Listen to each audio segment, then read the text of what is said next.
So, I guess we're talking about politics in church this morning. And I don't love the idea of talking about politics in church, to be honest with you. Politics can be super divisive, right? And in particular, in the political climate that we're currently swimming in, politics are often incredibly divisive. I don't know. Maybe for some of you, I disappoint you. Maybe others, I've been just right. I'm not exactly sure, but I tend to want to let the scriptures lead us into politics.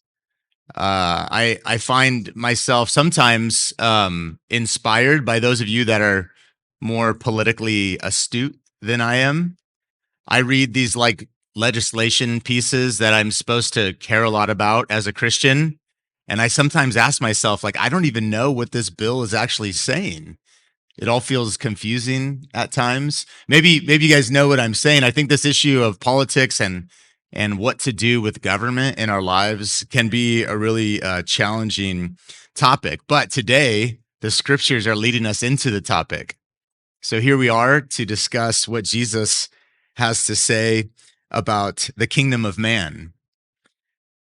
I also, I just want to ask for some permission to be in process in this regard. Do you know what I'm saying? Like I've not like arrived.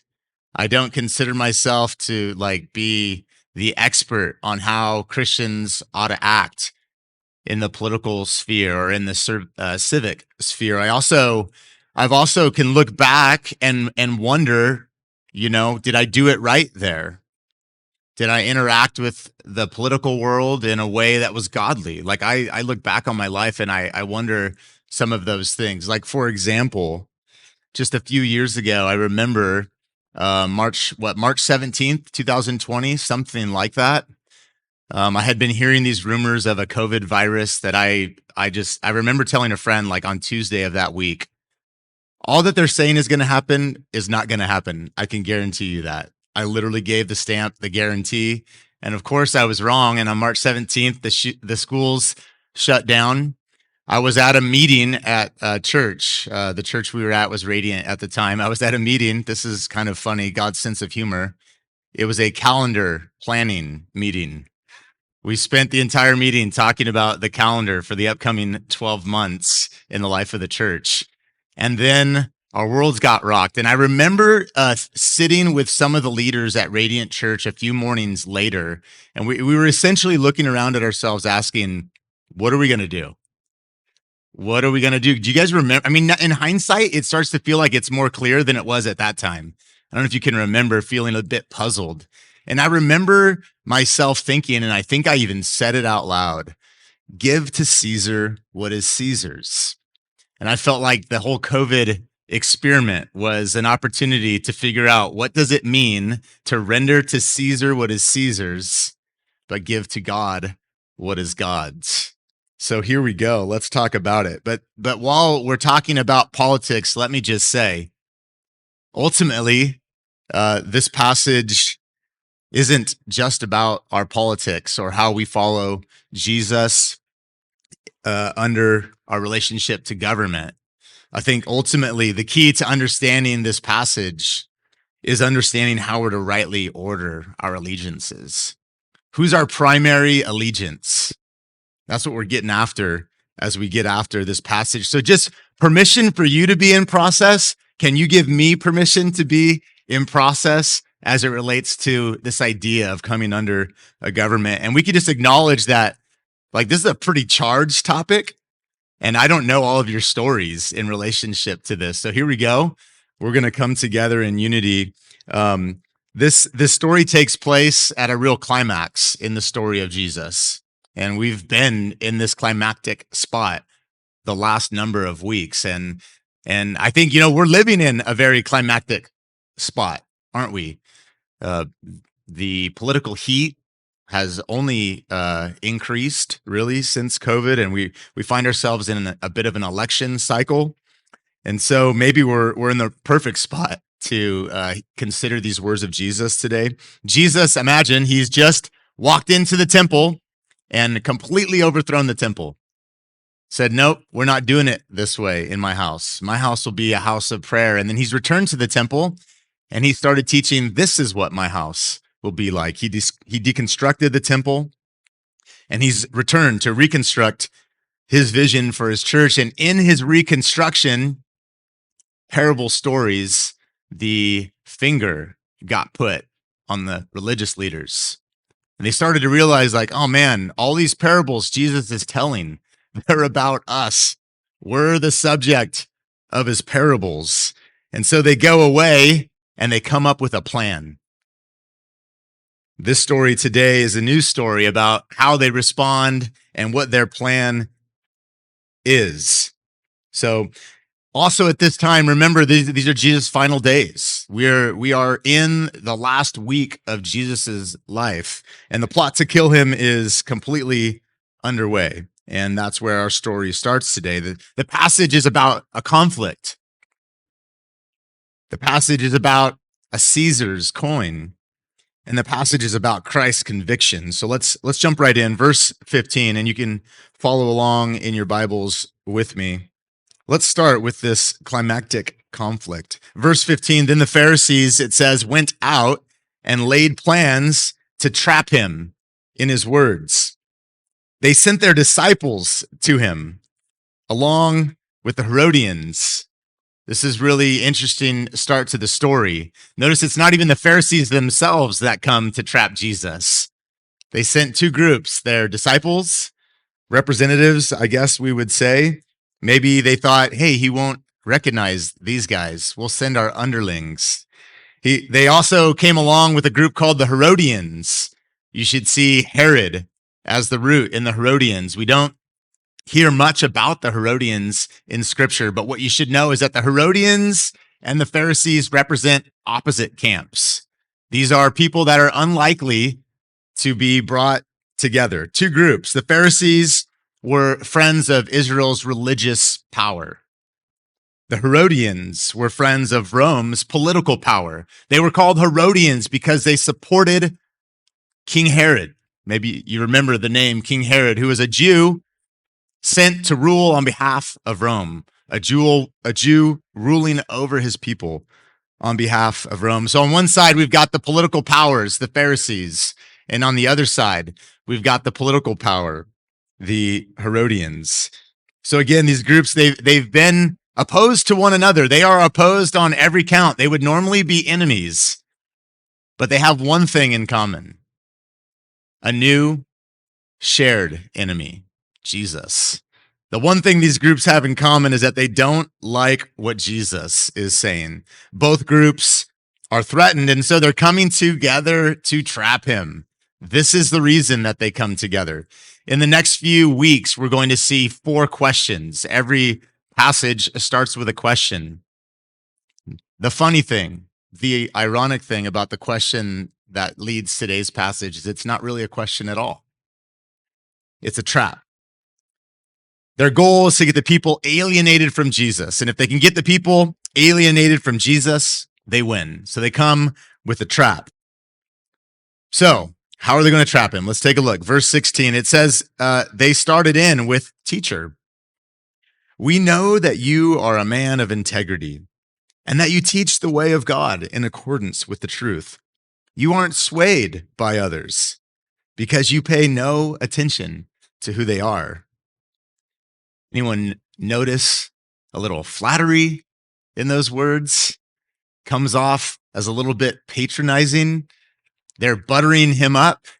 It reminded me a little bit when I remember a number of years ago as a young football coach, I was trying to learn how to stop this one team. The Chowchilla High School ran this unique offense called the double wing offense, and it was really unique. And I remember we got to try to figure out how to stop this offense. And then I realized that if you talked to their coach and you buttered him up, like, "Oh, you're so great. This is so amazing. What are you doing? How do you do this? How do you do that?" He would tell him he would tell you all the secrets. It seems like the Pharisees and the Herodians are trying to use this type of buttering up to get Jesus to step into the trap. You see what I'm saying? They're showering praises on him. It made me think, if Jesus is a picture of how we can sometimes be tempted. I was just wondering, like, have you ever been tempted by flattery or praise? I was actually convicted. That's probably like one of the primary ways you could get to me. Tell me how great I am. I'm prone to step right into your trap, but not Jesus. Jesus saw right through it. So Jesus let's go to verse 17. It says the next part of the question. This is really the question they were getting at. They buttered him up and then they asked, "What is your opinion, Jesus? Is it right to pay the imperial tax to Caesar or not?" And their question, again, remember, it's not really a question, it's a trap. Their question assumes a yes or no answer. Is it right to pay the tax, or is it not right to pay the tax? But Jesus knows that these things are often more nuanced than this. Jesus knew the world was very rarely black and white. There was often gray, and he's not interested in stepping into their trap. If he says yes, he'll lose the people who want him to be a revolutionary, the people who want him to be against Rome, the people who want him to free them from Roman rule. They'll likely brand him a heretic and a friend of Rome if he answers the question simply yes. So he can't answer the question that way. He's still got a few more days before he's supposed to die. But if he says no, he positions himself against Rome as a political revolutionary and threat. So his choice are, yes, the people hate me and will want to kill me. No, Rome will hate me and want to kill me. I'm sure he knows the fate of someone who opposed Rome. The question that they're asking, it's akin to the type of question I'd be asking if, for example, I said to Noah, "Noah, does your wife know that you smoke crack?" She doesn't know. So Noah says no. "Oh, Jacqueline doesn't know that you smoke crack. Maybe you should tell her." You get what I'm saying? But if Noah says yes, well, then he's admitting to smoking. So either way, he's trapped. Thank you, Noah, for playing along. I didn't even tell him he was going to. Look, you show up, you sit close, you could get included in a story. Pat got me a shirt that said something to that effect, huh, Pat? It's like, beware, your pastor could use anything you say or do in a sermon. No, Noah has nothing to do with smoking crack. That was just a funny example. But you get what's happening here. They're trying to trap him. There's really no way for him to answer yes or no. He's got to answer the question with nuance because it's not a legit question. It's a trap. It's a leading question with evil intent. So Jesus, the all-knowing Son of God, he's not fooled by this trap. You would think, like, at this point, they would start to get the hint. Like, you're not going to trick Jesus. He knows what you're thinking. But no, Jesus knows the heart behind the question. And so he calls them out. Verse 18, immediately, this is how he answers the question. Not yes or no. He says, "You hypocrites, why are you trying to trap me?" Look, I think first and foremost, we cannot see this text accurately unless we see the hearts of the religious leaders accurately. They're coming to Jesus, not with a question, but with a trap. They had their own motives. They could have cared less what he thought about paying the tax or not. The whole point of the question is to trap him. And if we're honest, I think that we do this too, right? Think about this. I think we do this when we choose convenience over convictions. Here's what I mean. Just a question for you. Are your politics formed by your convictions, or are they formed by the convenience of the stance you're taking? Again, be with me here in process. I remember when the vaccines came out and the teachers were all going to be the first ones to get vaccines, right? And I didn't know what I thought about the vaccine, but you know what I wanted?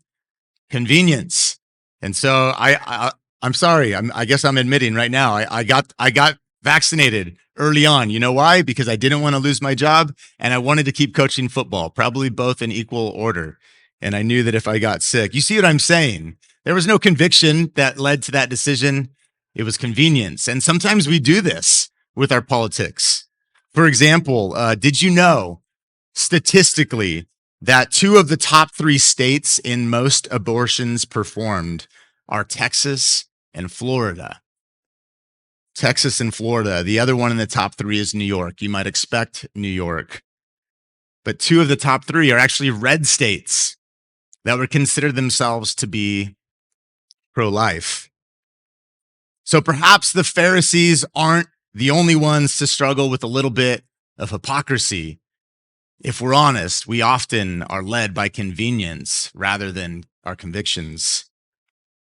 And look, the point, hopefully here, I could pick fights with every side. The point isn't which side are you on. So anyways, these religious leaders, they're trying to trap Jesus by asking a leading question, but Jesus will not be trapped.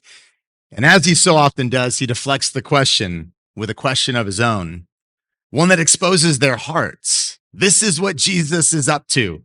If you show up to church, I had a friend invited him to church 2 weeks ago. He said, I want to show up to church and be convicted. I was like, okay, all right. But I think if we're honest, Jesus' teachings do expose us. If you feel exposed when you walk into the doors of the church, I think we should all feel a little bit exposed. We shouldn't stay there because Jesus offers grace and he frees us from our shame. But the teachings of Jesus are exposing. And so this is what Jesus does. He exposes the hearts of these religious leaders. And he points to a biblical view for how to interact with the government. Verse 19, this is what he says. This is Jesus' answer. Show me the coin used for paying the tax. They brought him a denarius, it says. So I think I actually have a picture here of a denarius, at least a representation of the denarius. So let's think about the time and place that this story is occurring in. Ancient Israel in the time of Jesus was a colonized satellite of Roman imperial power. The Romans were in charge of Israel.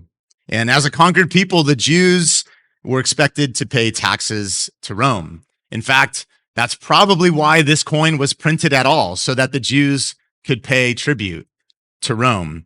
And now these taxes were just the cost of living under Roman rule. And as we know, historically, living under Roman rule had some upsides. Roman roads, infrastructure, civic organization, these were all good things about living under Roman rule, and these taxes went to pay for these things.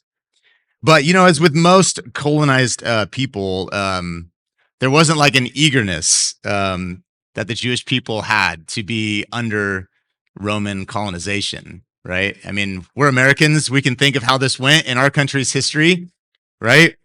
I mean, we have what do we call it? The Great American Tea Party, right? A great act of American civic disobedience.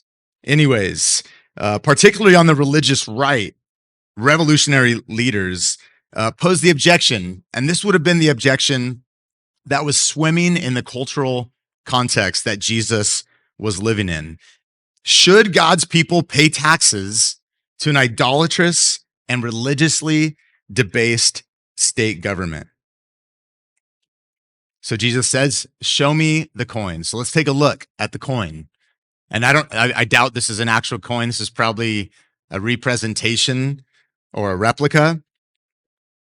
So Rome at this time was under the rule of a man named Tiberius. And so this here is a picture of Tiberius. On the other side of the coin would have been a picture of his mother, Livius. Tiberius on one side, his mother on the other. Evidently, he was a mother's boy. I don't know. Tiberius Caesar, worshipful son of the divine Augustus. This is the inscription on the left of the coin. Tiberius Caesar, worshipful son of the divine Augustus. And then on the other side, it says in Greek, Pontiff Maxim, which means the supreme priest of the Roman state religion. The same name, this may sound familiar, the same name is now used for the Catholic Pope, the head of the Catholic Church, Pontiff Maxim. So this coin, a representation of Tiberius, is a bit of an icon. It's almost like a portable idol. It points to the deity that the Romans worshiped, their Caesar. See, to the Romans, Caesar was not a human ruler. He was divine, and he was the religious head of the state.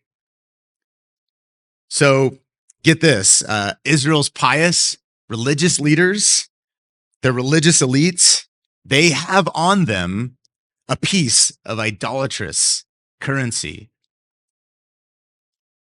The hypocrisy goes even further, does it not? And so Jesus asked them, you've got this coin on you. You're asking me about this tax. You have the coin on you that was designed solely to pay the tax. And he asked them, whose image is on that coin? And whose inscription? The image and the inscription that I just told you about. And so they replied, Caesar's image and Caesar's inscription.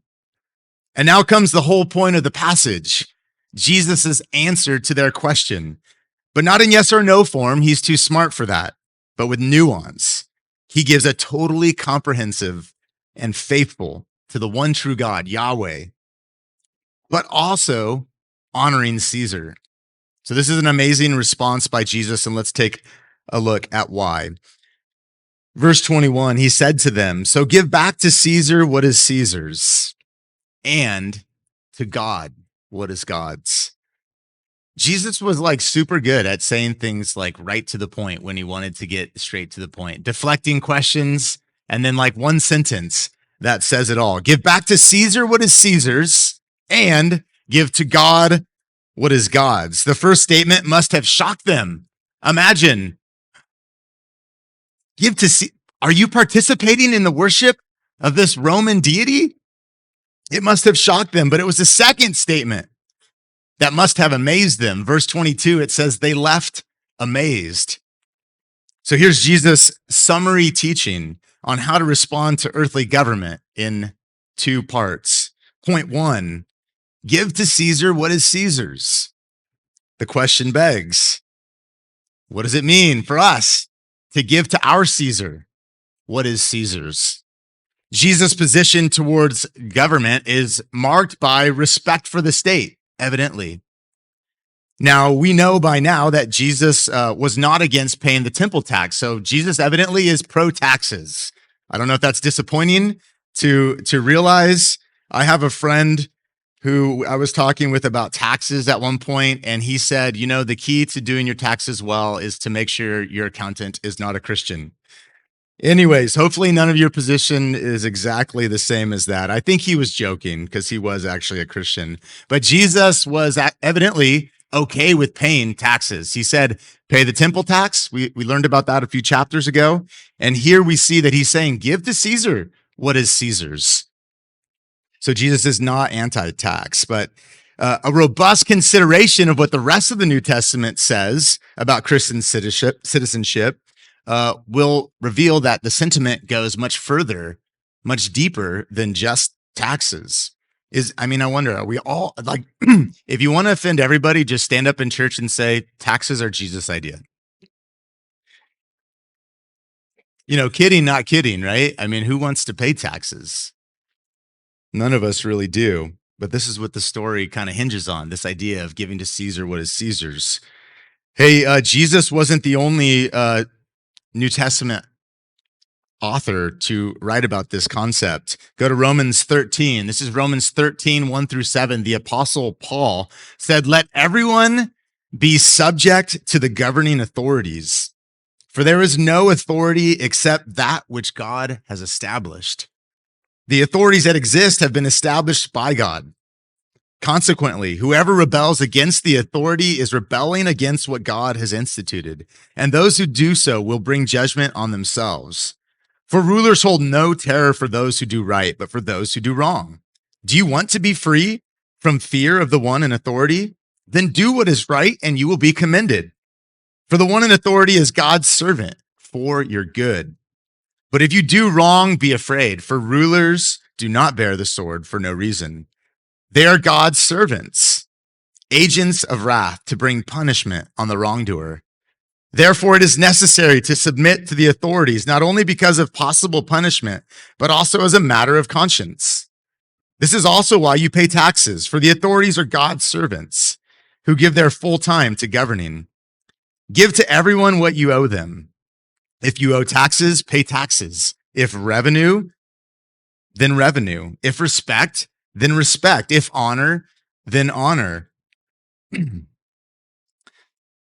Think of whoever you think of. Excuse me. Think of whoever you think of when you think of the hardest U.S. president you've ever been asked to follow. Excuse me. One in authority is God's servant for your good. That can be really hard to understand, can it not? Because everyone, I mean, we maybe get a little bit uncomfortable. I can think of who I thought that was as a child growing up. It seems as if obeying our governing authorities, oh, thank you, can be done both out of love for God and out of love for others. Remember back to the temple tax story. The whole point of paying the temple tax, Jesus said, if it's good for others, I'll pay the darn tax. And sometimes we comply out of love for others. So this is really interesting. Paul wasn't the only apostle to talk about this. Let's go to 1 Peter chapter 2. Peter's talking to a group of people who are being persecuted heavily for their faith. They're not living like in, rosy times for their country. They're under constant persecution. They're probably thinking like this leader is a tyrant. And this is what Peter says. He says, submit yourselves for the Lord's sake. Submit yourselves for the Lord's sake to every human authority, whether to the emperor as the supreme authority or to governors who are sent by him to punish those who do wrong and to commend those who do right. For it's God's will that by doing good, you should silence the ignorant talk of foolish people. Live as free people, but do not use your freedom as a cover-up for evil. Live as God's slaves. Show proper respect to everyone. Love the family of believers. Fear God. Honor the emperor. Sounds remarkably similar, doesn't it? Fear God, honor the emperor. Jesus said, give to Caesar what is Caesar's, and to God what is God's. Look, hear this.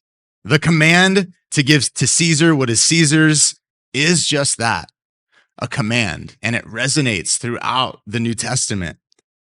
Man,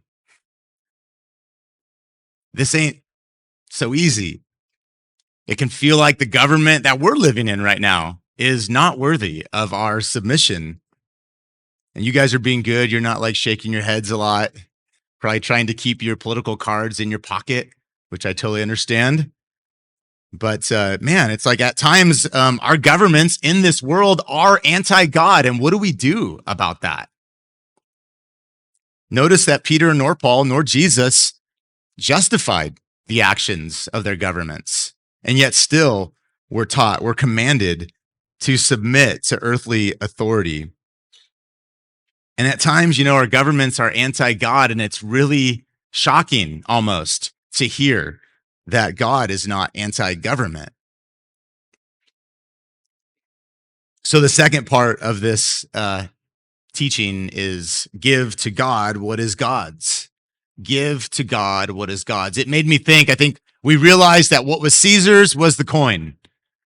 The darn tax was Caesar's. But give to God what is God's. It made me think, well, what is God's? And what is God's? Everything is God's. See, Caesar only gets what belongs to Caesar, but God gets everything. This is the point of the story. God gets everything. Where is your allegiance? God gets everything. 1 Corinthians 10:26. If you want to do a really easy search in Scripture, do the search for Bible verses that say something about everything being God's. There's like a million verses. They're easy to find. 1 Corinthians 10:26. The earth is the Lord's and everything in it. 1 Chronicles, Old Testament, 29:11.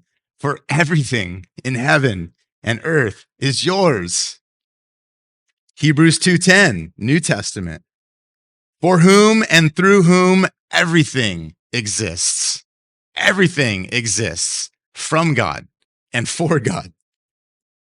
Old Testament, I'm going back and forth on you right now. Haggai 2, 8 and 9.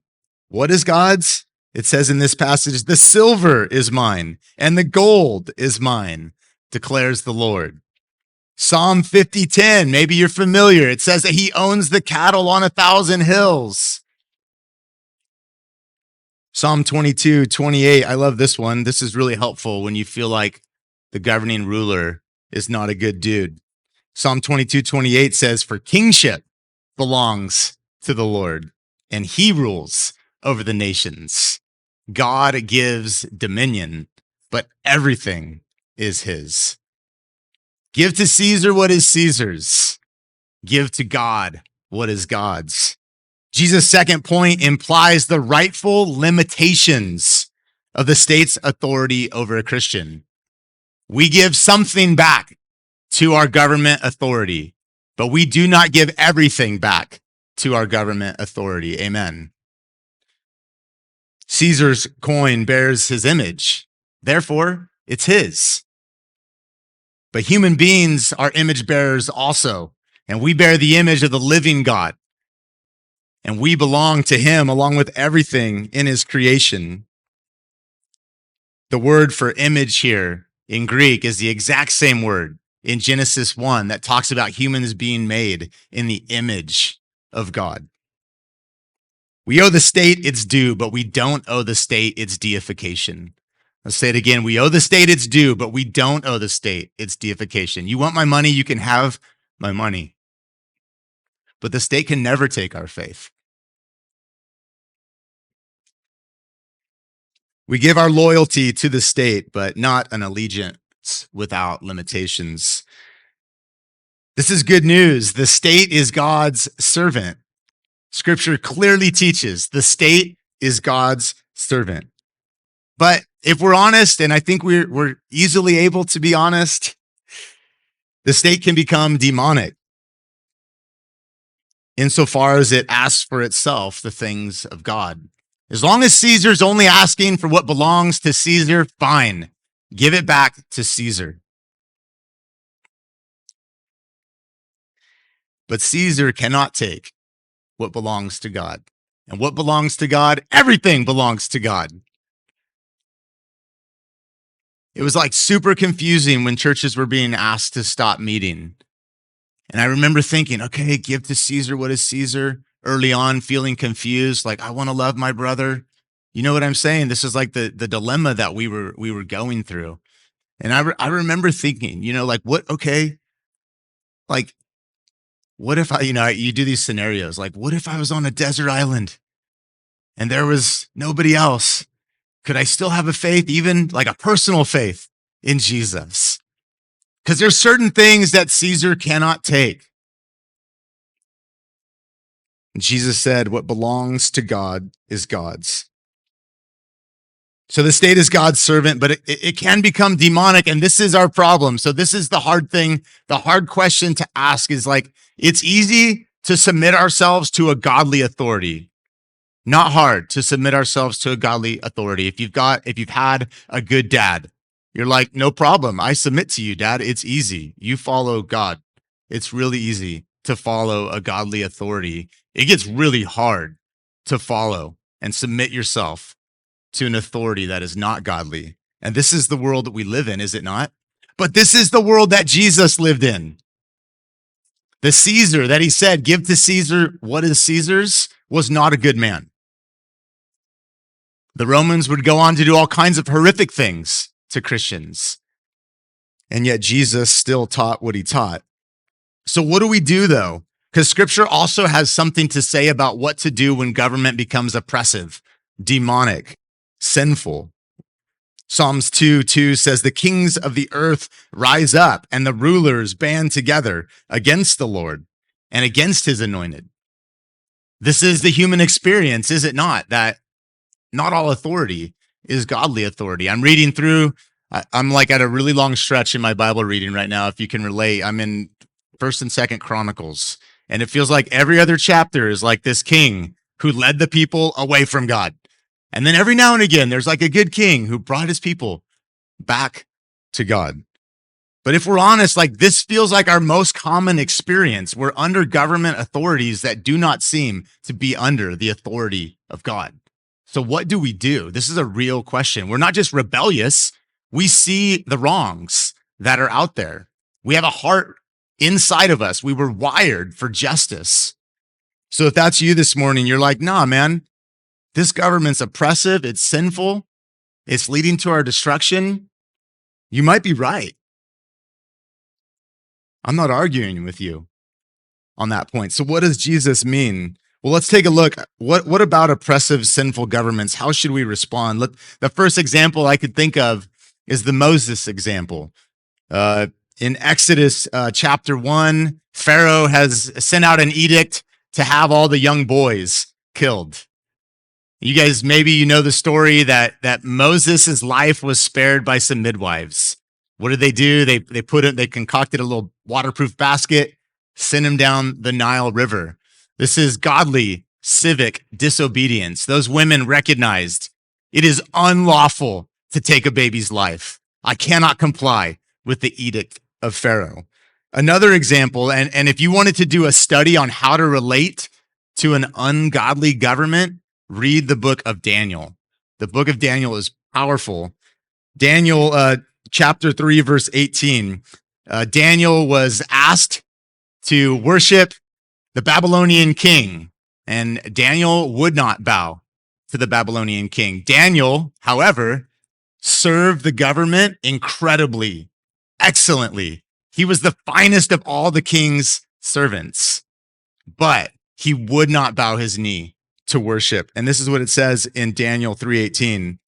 But if not, be it known to you, O king, that we will not serve your gods or worship the golden image that you have set up. You've crossed the line, O king, when you ask for my worship.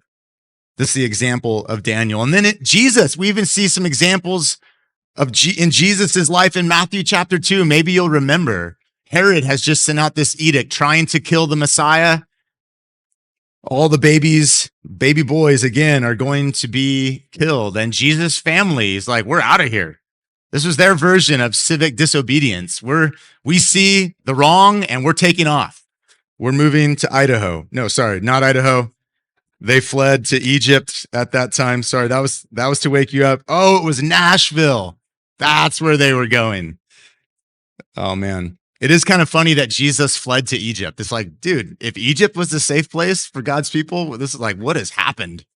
Anyways, also though, late in Jesus' life, we see, as a child, his family fled oppression. But right where we're at in the story, Jesus is aiming right towards the persecution. He's in Jerusalem, taking on the religious leaders. Evidently, there's a time to comply and a time to defy. We also see this example in the early church, though, too. In Acts chapter 5, there's this really cool story about the early disciples on mission. They're going into towns and they're just proclaiming the truth about Jesus, which was totally illegal. And they take some heat, they get thrown into jail, and there's like this question, like, should we stop doing what God's asked us to do? And Peter says in these famous words, no, we must obey God rather than men. So what do we do? Even as we submit ourselves in love to our authorities, no matter if they're good or bad, there are things that we will not do. We will not obey men when it costs us the opportunity to obey God. This is a John Calvin summary quote right here. This is I could have maybe just said this. It would have been a shorter sermon. John Calvin said that, in short, the overthrow of civil order is rebellion against God. Anyone seen some civil order overthrown in the last few years? Rebellion against God. And obedience to leaders and magistrates is always linked to the worship and fear of God. We read that. That's what Paul said. That's what Peter said in the passages I already read. But if in turn the leaders usurp the rights of God, they are to be denied obedience as far as possible, short of offense to God. Give to Caesar what is Caesar's, and give to God what is God's. So how do we do this? How do we do it? How do we honor the state through obedience of its law and statutes? I thought about making a list and calling out all the like acceptable things that we do, like not driving the speeding limit, or maybe get a little personal here, falsely reporting taxes. I don't want to make any enemies. You heard the story of my friend's Christian accountant earlier. And I've heard the argument, why would I pay taxes to a government who can't be trusted to spend it all righteously?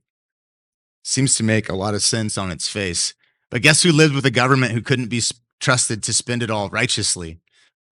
Jesus, Paul, Peter.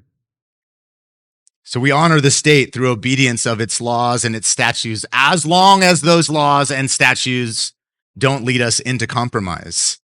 And then secondly, we honor God as the ruler of all rulers, the one who reigns over it all. Check this out, John 18:33 through 36. Jesus said, "My kingdom is not of this world. If my kingdom were of this world, my servants would have been fighting, that I might not be delivered over to the Jews. But my kingdom is not from this world." It's like Jesus is playing chess while everyone else is playing checkers. I've got a plan and it's not of this world. My ways are not your ways. It seems to be what Jesus would say. So anyway, I could go on into some practical examples. We've talked about tax evasion, probably bad. Maybe I should take out the probably. Civil disobedience, law breaking, not good, speeding, jaywalking included, all sorts of crime. I mean, who wants a world where there's lawlessness? Don't we fundamentally agree that in general, obeying the rules is good for all of us, But here's the thing. Christians are not just tied to the civic law. We serve a higher moral law. The law of our land is not our highest authority. This is what Jesus is saying. Give to Caesar what is Caesar's, but you give to God what is God's. We serve a higher moral authority, right? So here's another question. When laws allow for evil, do we participate in those? Abortion, adultery, infidelity, all legal, depending on what state you're in and all that, I know, right? Homosexual marriage, divorce, all things that are outside God's good design, but perfectly legal. We serve a higher moral authority. Give to Caesar what is Caesar's, but give to God what is God's. This is a time, I think, but there's been lots of times in society and culture where brave people were needed. I was thinking about, I don't know if you're familiar with the life of Dietrich Bonhoeffer. Dietrich Bonhoeffer was a German president who decided to participate in the assassination of Adolf Hitler because he felt like enough was enough. He was actually a pacifist, did not believe in violence. He had that type of courage. You've heard of William Wilberforce, a man who stood against slavery, who stood up for justice and what was right and what was wrong, despite what the law or the government was saying. Maybe you've heard of Harriet Tubman, Anne Frank. You get what I'm saying. These people who have had courage over time. And we may not think of ourselves as that kind of a person with that kind of cred or that kind of story. I don't know what your story is. I don't know how you're being asked to obey and where you're being asked to stand up with courage.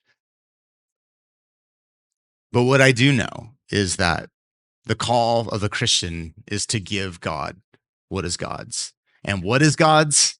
Everything is God's. Remember that the Lord is not Lord of all. He's not Lord at all. So we come this morning all mixed up, I'm sure. Maybe I've just made you more confused this morning. I don't know. I hope not. But what I do know is that we've got to turn our allegiance to Jesus. We've got to follow his good ways, submit to his good authority.